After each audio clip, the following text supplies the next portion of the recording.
নমস্কার। আজকে তোমাদের একটা গল্প শোনাই।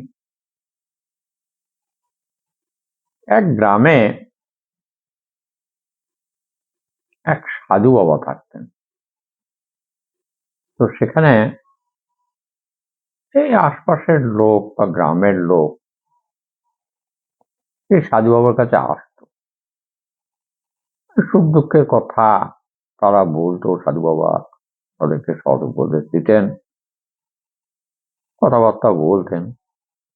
একদিন একটি ছেলে ছেলে মানে সংসারী লোক আর কি, যে সাধু বাবাকে বললো, সাধু বাবা আমার খুব দুঃখ, এই জ্বালা, এই যন্ত্রণা, এই কথা বলছে, ও ওই কথা বলছে, সেই জন্য মনে খুব দুঃখ হচ্ছে। অভাব অনটন তো আছেই, সমস্ত কষ্ট সহ্য করতে পারছি না।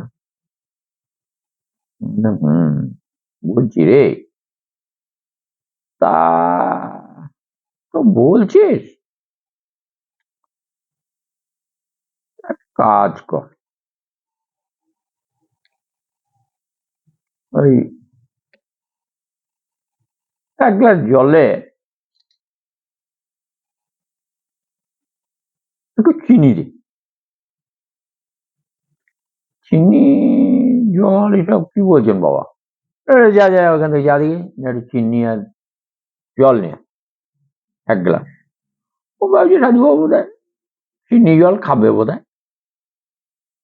তা যাই হোক, সাধু বাবারই ওই কুড়ে চালা করে থেকে জল আর ঠিক আছে, এই এক মুঠো চিনি দে। এক মুঠো চিনি দিল, দিয়ে বলে এটা এই কাঠিটা করে ঘাঁটা। ঘাঁটা এলো, খেয়ে দেখি, খেয়ে দেখলো কেমন লাগলো। বলে খুব মিষ্টি। হুম, তবে চ, এই চিনি প্যাকেটটা লে, নিয়ে পাশে একটা ডোবা ছিল। ডোবা মানে ছোট্ট পুকুর আর কি, সাধু বাবার মন্দির সংলগ্ন। গেল, বলে চিনিটা ওই পুকুরে জলটা দিয়ে দিয়ে দিল। বলে জলটাকে একটু হাতে করে ঘোলা।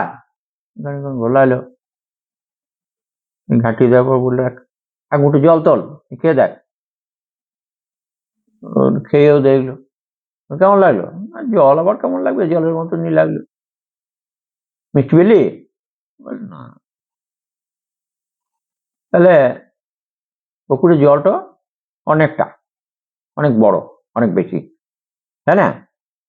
তাহলে অনেক বেশি জল, ওই জন্য ওই এক প্যাকেট চিনিতেও এটা কিছু হলো না। তোরা যদি জীবনটাকে ছোট করে রাখিস, তাহলে তো বাবা ওই দুঃখ কষ্ট জ্বালা যন্ত্রণা অনেক কিছু পাবি, সহ্য করতে পারবি না, কষ্ট হবে। আর জীবনটাকে যদি বড় করে ভাবিস, অনেক বড়, আমি অনেক বড়, অনেক বড় জ্ঞানের মাপের, হ্যাঁ, আমার মধ্যে আলাদা শক্তি আছে, এরকম যদি কিছু চিন্তা করিস, তাহলে ওই দুঃখ কষ্টটা কিছুই মনে হবে না। হ্যাঁ, অত মনটাকে ছোট করি না, মনটাকে বড় করে সংসারে থাকগা, সবার কথা শোন, যতটা পার বোঝাবি, না পারলে বোঝাবার দরকার নেই, ছেড়ে দিবি। কিন্তু তাদের উপরে বিরূপ মনোভাব রাখিস না, তাদের কাছে মনগুলো ফেলে রাখবি কেন? তোর এত বড় মনের মানুষ হয়ে আরো এত কিছু রয়েছে, সেইগুলো দিকে মনগুলো রাখ। এত একটা এত বড় একটা বিশ্ব ব্রহ্মাণ্ড রয়েছে, হ্যাঁ, কি বললো না বললো বেশ করে আবার মন খারাপ করে, বোকা করে। যা বাড়ি যা, বাড়ি পাঠিয়ে ও আনন্দ করে বাড়ি পাঠিয়ে এলো। সেই দিকে চিন্তা করে, সত্যি তো সাধু কত জ্ঞানী, কত সুন্দর করে বুঝিয়ে দিল আমাকে। হ্যাঁ, সেদিন থেকে তার চিন্তা ভাবনাটা আর সংকীর্ণ মনটা অনেক প্রসারিত মানুষ হয়ে গেল। খুব ভালো, তারপর সে আনন্দে এইভাবে সারাটা জীবন পার করে দিল। ভালো থাক। আমার গল্প এখানেই শেষ। হ্যাঁ, ভালো মন নিয়ে বড় মনের মানুষ।